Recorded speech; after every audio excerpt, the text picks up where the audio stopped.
தேவி தேவி பிக்ஷை எடுங்கள் தேவி. தேவி, உன் கையால் பிச்சையிட்டு இந்த ஓட்டை நிரப்பு.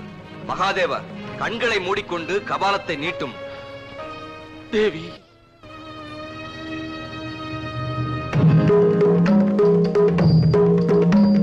தேவி, அப்படியே பின்னால் நகர்ந்து செல். கபாலம் உன்னை தொடர்ந்து வரட்டும்.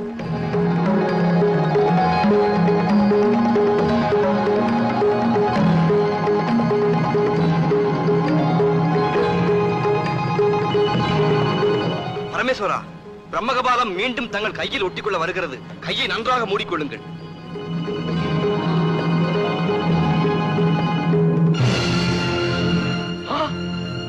என் சாபம் தீர்ந்தது, என் சாபம் தீர்ந்தது. நெடுநாளைய சங்கடம் ஒழிந்தது. நாராயணா, உமக்கு நன்றி. ஐயோ ஐயோ பரமேஸ்வரா, அவரை தழுவிக்கொள்ளாதீர்கள். லட்சுமி தேவியார் பொறாமைப்படுகிறார்.